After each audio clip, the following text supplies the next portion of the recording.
चलिए, तो हम लोग बात करेंगे प्रेजेंट कॉन्टिन्यूअस की। तो प्रेजेंट कॉन्टिन्यूअस होता क्या है, तो पहले हम लोग इसको जानते हैं। तो प्रेजेंट मीन्स होता है उपस्थित और कॉन्टिन्यूअस मीन्स होता है लगातार। मतलब वैसा कार्य जो अभी लगातार चल रही हो, वैसे कार्य को बताने के लिए हम लोग प्रेजेंट कॉन्टिन्यूअस का प्रयोग करते हैं। अब हम लोग देखते हैं इसकी डिफिनेशन क्या होता है। बताता है it is use to express an action. ये वैसे कार्य को बताने के लिए इसका प्रयोग किया जाता है विच इज गोइंग ऑन, जो चल रहा है, एट प्रेजेंट टाइम, जो वर्तमान समय में चल रही है, वैसे कार्य को बताने के लिए इसका प्रयोग किया जाता है। It always takes fourth form of the verbs. अब ये हमेशा क्रिया का चौथा रूप लेता है। ठीक है, अब हम लोग देखते हैं इसका रूल्स। तो रूल्स है he she it, he she it singular name के साथ में इज लगेगा और क्रिया का चौथा रूप। आई के साथ में एम लगाएंगे और क्रिया का चौथा रूप। यू वी दे और पी नेम्स मीन्स होता है प्लूरल नेम के साथ में हम लोग आर लगाएंगे और क्रिया का चौथा रूप। इसका स्ट्रक्चर क्या हो जाएगा, सब्जेक्ट्स के बाद इज आर एम प्लस में फिर लग जाएगा क्रिया का चौथा रूप। उसके बाद ऑब्जेक्ट या फिर कोई अदर वर्ड्स रहेगा तो उसका प्रयोग करेंगे। ठीक है, अब देखते हैं इसकी एग्जाम्पल क्या है। राम खा रहा है। देखिए, राम खा रहा है, इससे ये पता चलता है कि ये एक्शन अभी हो रहा है, मतलब ये कार्य जो है सो वर्तमान समय में अभी हो रही है। तो राम हो गया, राम के साथ में क्या लगाएंगे, इज लगाएंगे। क्यों, क्योंकि राम जो है सो एक सिंगुलर नेम है और सिंगुलर नेम के साथ में हम लोग इज का प्रयोग करेंगे, तो यहाँ पे इज लग गया। उसके बाद क्रिया का चौथा रूप लगता है, तो यहाँ पे इट है, तो इट का ईटिंग हो जाएगा। सेकेंड, वे लोग स्कूल जा रहे हैं। तो वे लोग स्कूल जा रहे हैं, इससे ये पता चलता है कि ये वर्तमान अभी ये जस्ट ये काम जो है ऐसा हो रहा है और ये हमें प्रतीत भी हो रहा है कि ये काम हो रहा है। जैसे वे लोग स्कूल जा रहे हैं, तो मैं देख रहा हूँ कि वे लोग स्कूल जा रहे हैं, तो ये क्रिया अभी हो रही है। तो वैसे कार्य को बताने के लिए हम लोग क्या करेंगे, प्रेजेंट कंटीन्यूअस का इस्तेमाल करेंगे। तो यहाँ क्या हो जाएगा, they are going to school. देखो दे के साथ में क्या लग गया, आर लग गया। ये कैसे पता चला, तो यहाँ पे देखिए लिखे हैं दे के साथ में आर लगेगा और क्रिया का चौथा रूप लगेगा। उसके बाद तुम लोग खेल रहे हो। तो देखो तुम लोग खेल रहे हो, इससे ये पता चलता है कि ये कार्य अभी हो रहा है, तो ये क्या हो जाएगा, प्रेजेंट कंटीन्यूअस हो गया क्योंकि ये कार्य अभी हो रही है। तो क्या हो जाएगा, यू आर प्लेइंग। तो यू के साथ में क्या लग गया, आर लग गया। तो ये कैसे पता चला, तो यहाँ पे लिखा हुआ है यू वी दे और पी नेम्स रहेगा, तो हम लोग आर का प्रयोग करेंगे और क्रिया का चौथा रूप यूज करेंगे। तो ये चौथा रूप हो गया। उसके बाद देखिए स्ट्रक्चर हम फिर से यहाँ पे राइट किए हैं, क्या हो जाएगा, सब्जेक्ट के बाद हम लोग इज आर एम इनमें से कोई एक लगेगा। उसके बाद क्रिया का चौथा रूप का प्रयोग होगा। उसके बाद ऑब्जेक्ट या फिर कोई अदर वर्ड का यूज होगा। ठीक है, अब इसी तरह से हम लोग और एग्जांपल्स के बारे में बात करेंगे।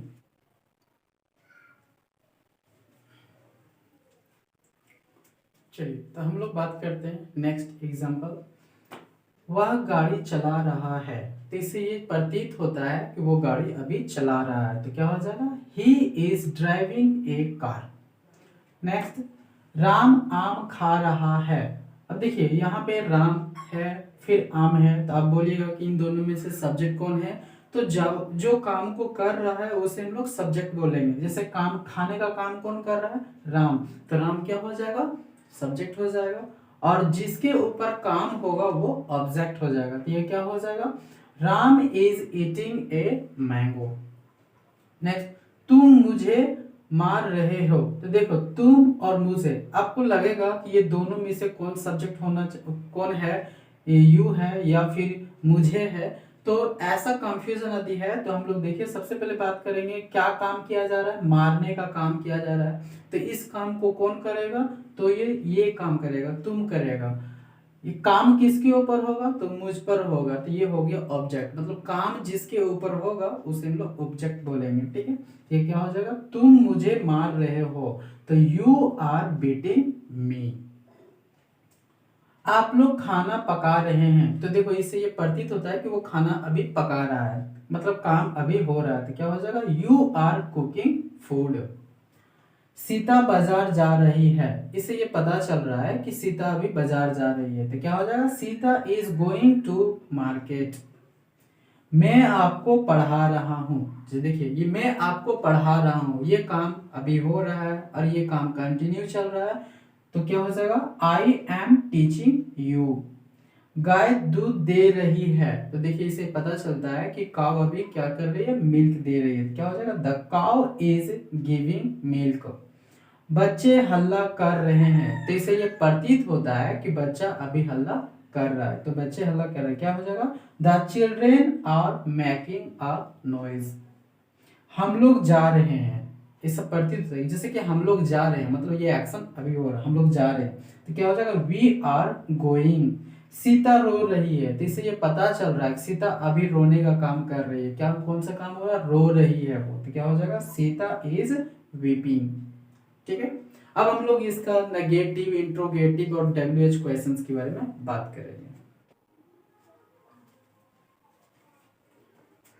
चलिए, तो अब हम लोग बात करते हैं नेगेटिव, इंट्रोगेटिव और इंट्रोगेटिव नेगेटिव और डब्ल्यूएच क्वेश्चंस के बारे में। तो नेगेटिव मतलब ऐसा सेंटेंस जिसमें नोट इंक्लूड हो, उसे हम लोग नेगेटिव सेंटेंस बोलते हैं, जैसे कि राम खाना नहीं पका रहा है, तो क्या हो जाएगा, Ram is not cooking food. देखिए नोट जब रहता है तो हम लोग क्या करते हैं, हेल्पिंग वर्ब के साथ में नोट का यूज करते हैं, तो इस सेंटेंस में ऑलरेडी इज लगा हुआ है, तो हम लोग क्या करेंगे, नोट लगा देंगे, क्या हो जाएगा, राम खाना नहीं पका रहा है, तो ये नेगेटिव सेंटेंस हो जाएगा कि राम खाना नहीं पका रहा है, तो क्या हो जाएगा, Ram is not cooking food. देखिए नोट जो है से कहां पे लग गया, इज के साथ में लग गया नेगेटिव को बनाने के लिए। हम लोग जानते हैं कि नोट हमेशा हेल्पिंग वर्ब के साथ में लगता है, तो यहाँ पे लग गया।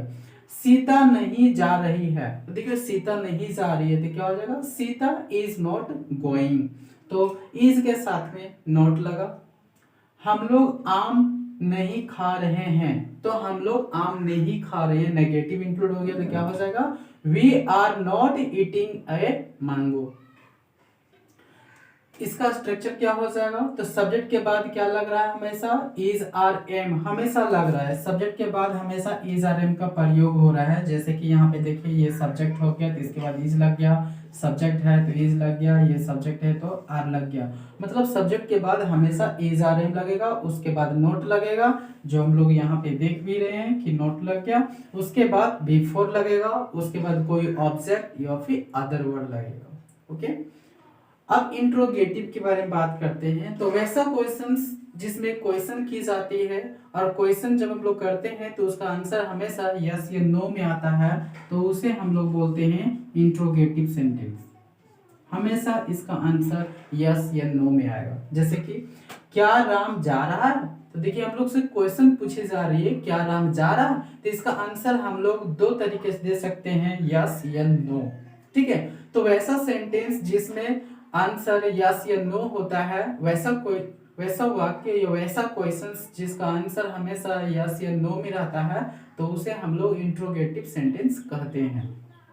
जैसे क्या राम जा रहा है, तो देखिए क्या राम जा रहा है, जब भी वाक्य के सबसे फर्स्ट में क्या रहेगा तो व्हाट कभी नहीं लिखाएगा, उस सेंटेंस में यूज होने वाले हेल्पिंग वर्ब्स को हम लोग बाहर कर देंगे, तो राम के साथ में क्या लगता है, इज, तो इज को बाहर कर देंगे, तो ये हो जाएगा इज राम गोइंग। उसी तरह से क्या सीता खा रही है, तो क्या सीता खा रही है, तो देखो सीता के साथ में क्या लगता है, इज, तो इज को हम लोग क्या किए, बाहर कर दिए और फिर सीता ईटिंग कर दिए। लास्ट में क्वेश्चन मार्क साइन रहेगा, तो हम लोग क्वेश्चन मार्क साइन ऐड करेंगे।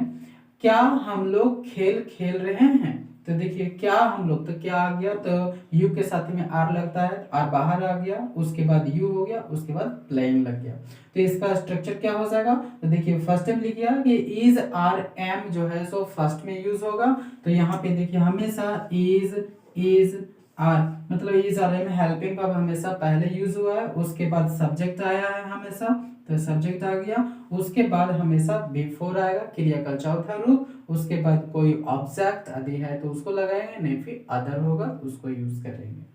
ओके, अब लोग नेक्स्ट बात करते हैं इंट्रोगेटिव नेगेटिव। अब इंट्रोगेटिव मतलब क्या होता है, वैसा सेंटेंस जिसमें हम लोग क्या से क्वेश्चन करेंगे तो वो हो जाता है इंट्रोगेटिव। तो ये हो गया। अब इसी के साथ में हम लोग क्या करेंगे, नॉट का यूज करेंगे, तो उसे हम लोग कहेंगे इंट्रोगेटिव नेगेटिव। जैसे कि क्या राम खा नहीं रहा है, तो ये हो गया इंट्रोगेटिव नेगेटिव। तो ऐसे सेंटेंस को हम लोग क्या करेंगे, तो नोट लगाना है, तो क्या करेंगे, तो इज राम नॉट ईटिंग। अब देखिए इज इंट्रोगेटिव था तो हम लोग क्या करते थे, तो हेल्पिंग वर्ब पहले यूज करते थे, उसके बाद सब्जेक्ट लगाते थे, उसके बाद वर्ब लगता था, तो सेम वही है।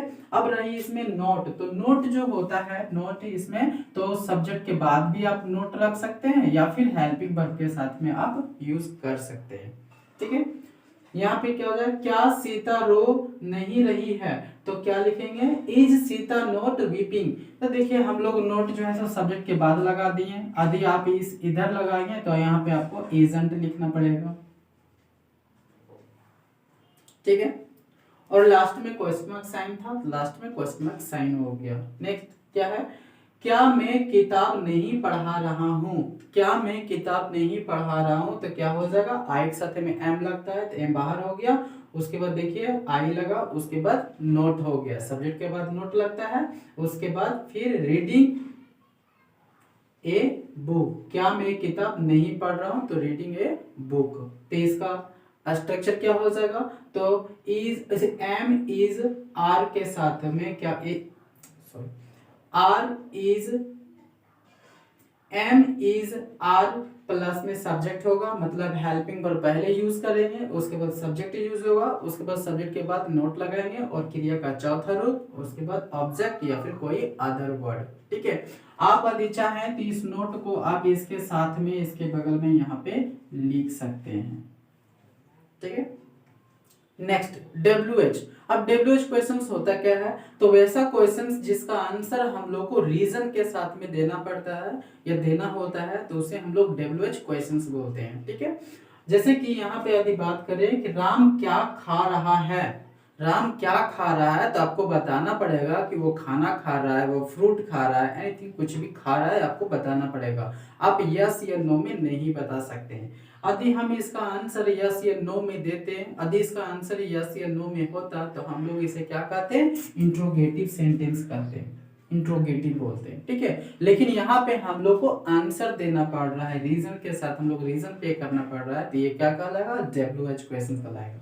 तो WH क्वेश्चंस में हम लोग क्या करते हैं कि WH क्वेश्चन हमेशा बीच में रहता है हिंदी के वाक्य में। जैसे कि यहाँ पे है राम क्या खा रहा है, तो ये WH क्वेश्चन किया जा रहा है, तो ये WH का बाहर निकाल देंगे, हो जाएगा व्हाट इज राम ईटिंग। अब यहाँ इज इसलिए लगा क्योंकि राम के साथ में इज लगता है, तो ये लग गया। उसके बाद बिफोर, वह कहाँ जा रहा है, तो वह कहाँ जा रहा है, तो हम लोग को बताना पड़ेगा कि उसको वो कहाँ जा रहा है। जैसे पटना जा रहा है, दिल्ली जा रहा है, तो हम लोग को बताना पड़ेगा, तो क्या हो जाएगा, where is he going. Sita कब आ रही है, सीता कब आ रही है, तो हमें टाइम बताना पड़ रहा है, तो क्या हो रहा है, यहाँ पे रीजन बताना पड़ रहा है कि वो कब आ रही है, तो क्या हो जाएगा, WH क्वेश्चंस क्या करेंगे, बाहर लिख कर देंगे, तो ये हो जाएगा व्हेन इज सीता कमिंग। तो इसका स्ट्रक्चर क्या हो जाएगा, तो पहले WH वर्ड लगेगा, तो WH वर्ड्स के बाद हमेशा हेल्पिंग वर्ब का यूज होता है, तो हेल्पिंग वर्ब यूज हो गया, उसके बाद सब्जेक्ट लगेगा, उसके बाद क्रिया का चौथा रूप, उसके बाद ऑब्जेक्ट और फिर कोई अदर वर्ड। यदि इसके साथ में यदि नेगेटिव होता कि राम क्या नहीं खा रहा है, यदि ये सेंटेंस है तो ऐसा होता कि क्या राम क्या नहीं खा रहा है, यदि ऐसा रहता मतलब इसमें WH में नेगेटिव एड रहता, तो हम लोग क्या करते हैं, नोट हम लोग यहाँ भी रख सकते थे और यहाँ भी रख सकते थे, इसके साथ भी हम लोग नोट रख सकते हैं और यहाँ भी रख सकते थे, जब ये नेगेटिव इसमें इंक्लूड हो सकता हो। ये रही प्रेजेंट कॉन्टिन्यूअस का एग्जाम्पल।